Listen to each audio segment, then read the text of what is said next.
chat. The Serpent got the straight out DPS, but the VX67 is better all-around weapon. Okay, so what it is that you trade when using the VX67 against the Serpent is the Serpent. Let's say you're using the Serpent and you're going to switch to the VX67. And I'm assuming that because the Serpent is cheaper, you're going to go with that first. What you trade with the VX67 is you get better hipfire performance.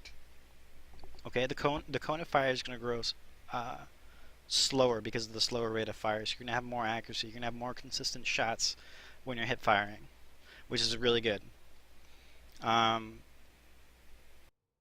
thing that you lose out on, obviously, is the raw DPS. Like it's considerable, the damage difference. If we compare the two, where is it? 45 RPM is pretty significant. That's a big jump in RPM. But the thing is, you have to also consider a few other things like reload. The Serpent has a considerably slower reload, which means like you will mag dump faster and you will find yourself reloading more often with the Serpent. And the time in between your magazines is going to be greater because of the greater reload speed. The reload time. And so that's why I like the VX67, because when you're in those like CQC situations, you don't have a whole lot of time to reload. Like usually you like to fucking, dump half of your mag on a dude or something like that, or two dudes. You reload and you get back in there. Whereas with the Serpent, like you're gonna win a 1v1 more often than you will with the VX7 in certain situations. But like the time in between your fights, like that can get you killed really easily if you don't move around quick enough or if you don't find a safe spot quick enough. Another thing is that the Serpent pulls up and to the left as opposed to up and to the right or up into the center, which might that's a learning curve, I guess, that you have to get used to. But once you get it, the recoil pattern is actually pretty consistent. It's very like straight. It doesn't kick around like the VX or the Zenith. The thing about the VX67 though is that it has the highest first shot recoil multiplier, or like one of the highest recoil multipliers out of all the carbines, and I think it actually has the highest vertical recoil in the game. Like you have to fucking pull that shit down. Like when I say vertical recoil, I mean recoil over time, not so much like per shot. So you're gonna find yourself like compensating more with this gun when you're just trying to control your bursts and whatnot. So just take that into consideration. Another thing that the VX67 has is it's got better velocity, and so you got an extra 45 meters per second, which is again very significant.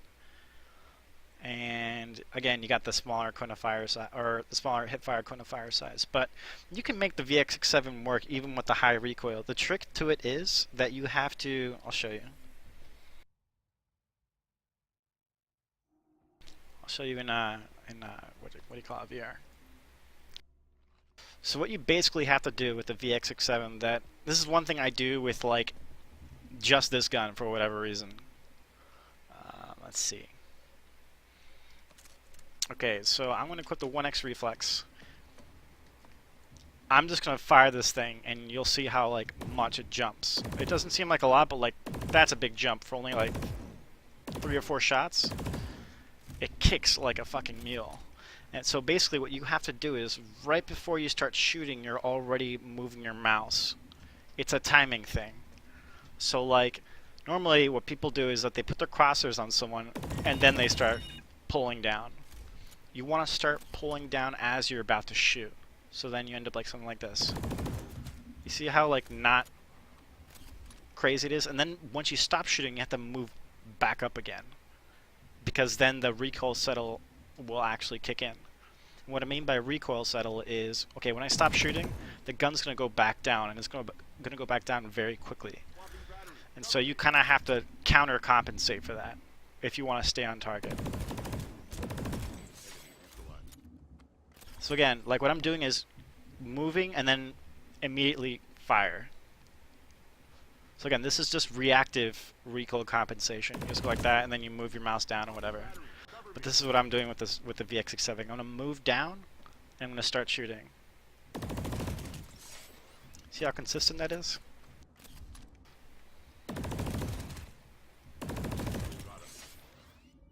Here, I'll even another setup that I use with this gun is I'll add a forward grip and soft point, just cause.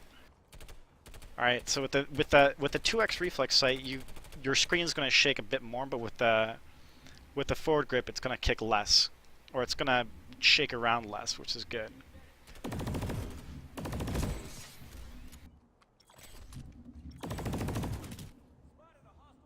You see how I counter compensated there?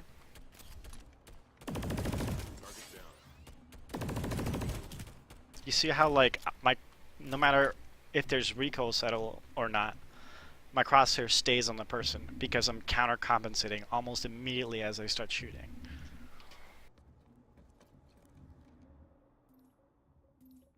That's one way to do it, and that's how I do it.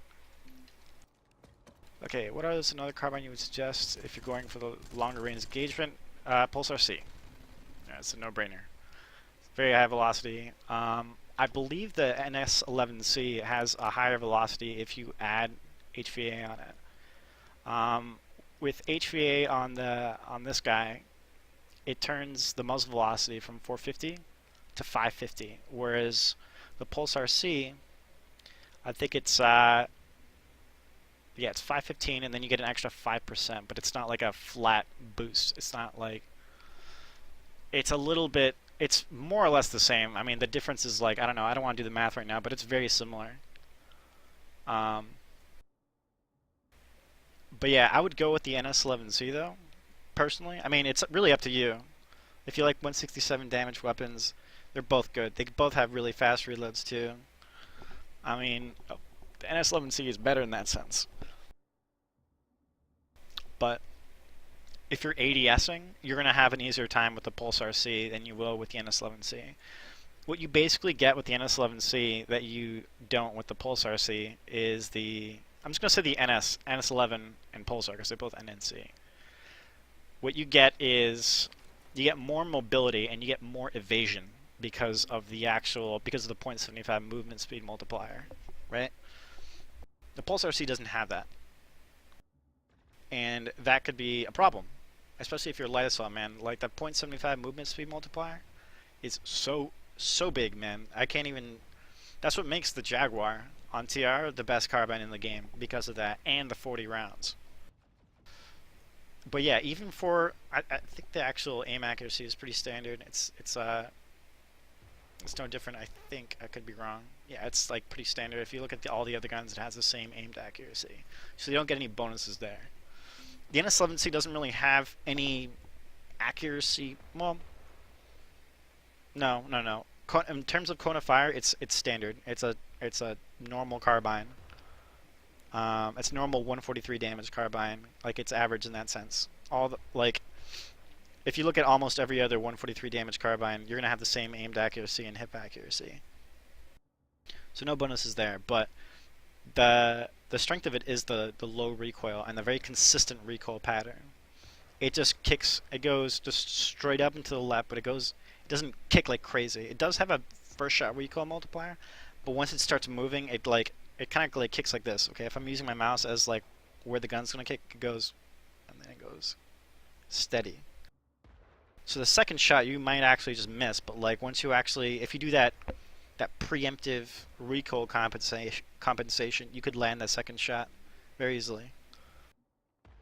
And not to mention, you got 35 rounds as opposed to the standard 30 that you get with most VS carbines, which is great.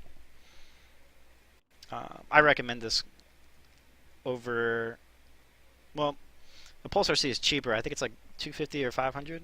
NS11C is 1,000, but if you buy it with station cash, you get in all 3 Empires. Well, yeah, I mean that's its strong point. It's the recoil pattern. The recoil angle, it's very consistent. Like, it's balanced in the sense that like the minimum and maximum is the same. So this pattern that you get when let's say for instance if we didn't have a recoil angle, the gun would just kick straight up, right? And with horizontal recoil, you get minimum, maximum, and it goes like that, right? With the NS11C, it's equal, so the distance that it goes back and forth is the same. And so when the gun kicks in this direction, not only is the side to side really small, it's also not a lot of vertical, and so that's why it feels really like easy to compensate for.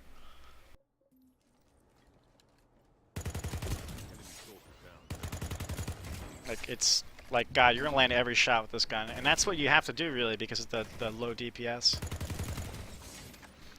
So again, if you just yeah, I want to use the fucking regular one because I'm trying to work on the other Axiom. You want to do the preemptive recoil compensation. So if I just shoot, you see how like if I don't start compensating as soon as like the gun starts shooting, the gun goes crazy and you miss like 3 shots while you're trying to control it.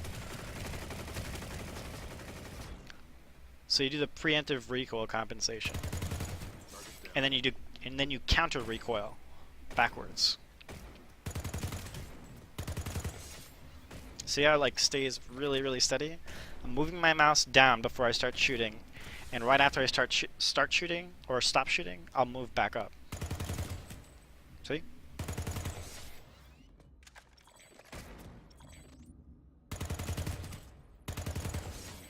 So it doesn't look like the gun even shakes at all if you're doing it right. See? How do you get the Baron AE? You had to get the Anniversary Edition or the Anniversary Pack, which is no longer on sale. It's just the Baron. It's a special one. It works for the Exceptional Directive.